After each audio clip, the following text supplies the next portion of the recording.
Hey, welcome to the Heath Mullikin Project. It's Thursday, April 11th, 2019. Thanks for either watching or listening. However you're consuming this, I appreciate you taking the time to do it. Real quick today, I want to give a shout out to a pretty healthy size of the population. They're often overlooked, often neglected, often misunderstood. And that is rural pastors. I've been a rural pastor now, rural solo pastor for almost 9 years now. And it has been the most challenging, the most rewarding, the most frustrating thing I've ever done in my entire life. Being a rural pastor is a calling you have to have, because first of all, you have to be called to live in a rural area. I mean, some people don't want to live in a rural area, and there is something unique. And it's not just, if you're a rural pastor, you've got people in your congregation, man, and they have lived in the same house, the same town, the same community their whole lives. It's a part of who they are. And for us to be successful rural pastors, we've got a very short amount of time, because if you haven't lived there your whole life, you don't have a lifetime to get that community into you, to become ingrained in the community like so many of your church members are. And so many times, pastors, we're always looking down the road. Sometimes we're looking for bigger and better, if we're being honest. Sometimes we're, always thinking about what's next. And I have never had more peace and fear at the same time as when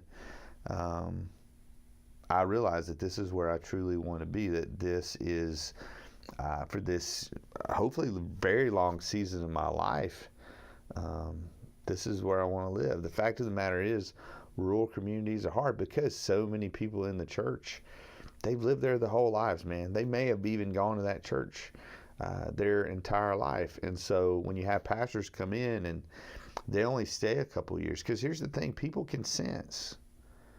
They sense if you're there for the long haul. They can sense if it's just another stopping point for you in a really long career.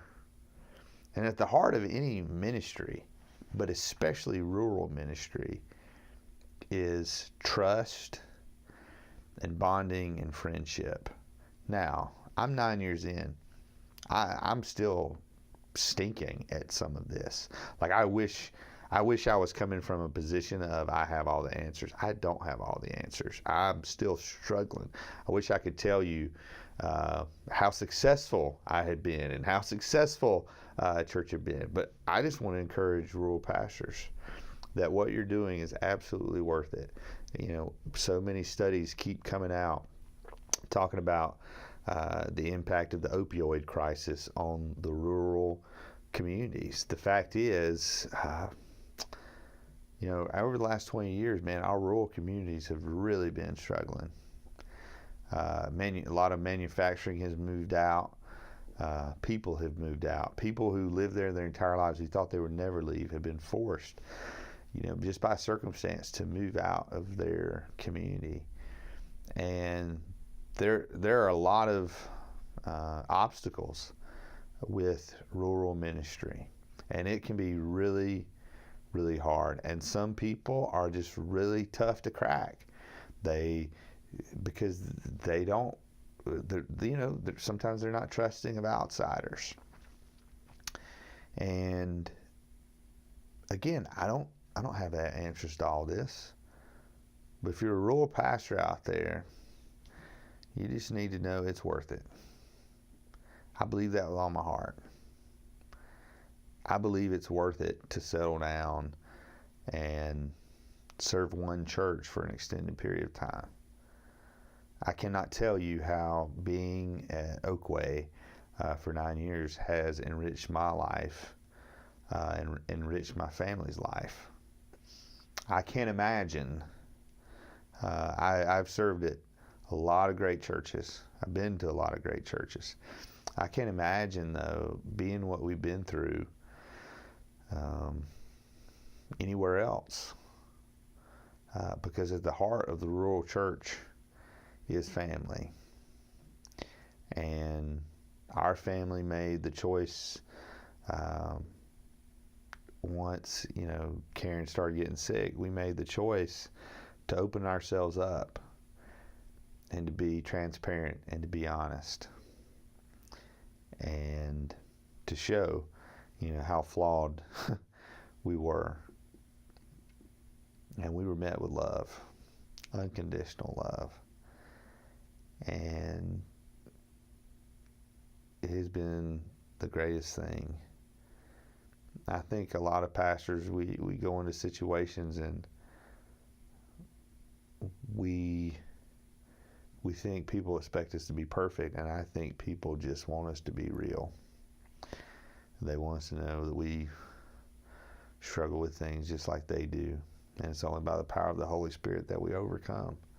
And that's what people need to see. That's what they need to hear, is that being a Christian and being a pastor or being a churchgoer doesn't mean that you don't have struggles. It means that you live in the promise of Christ, who said, take heart, for I have overcome the world. And if he can overcome the world, we can too. So if you're a rural pastor out there, God bless you. My prayers are with you. My heart is with you. We can turn this thing around. You can turn your local church around. The Holy Spirit wants to turn your local church around. The Holy Spirit wants your church to make an impact and a difference. The Holy Spirit wants to make a difference and impact in your community. He wants our crime rates to fall. He wants our graduation rates at our local high school to rise. He wants drug use to go down. He wants domestic violence to go down. He wants our unemployment to go down. He wants to use us to make a kingdom impact and give people the hope that they can't find anywhere else except in the gospel of Jesus Christ. So God bless you. If you're a rural pastor, I would love to hear from you. I'd love to hear your story. God bless. And thanks for being a part of the Heath Mullikin Project. Remember, sun is up, the bed is made, and being a rural pastor is awesome.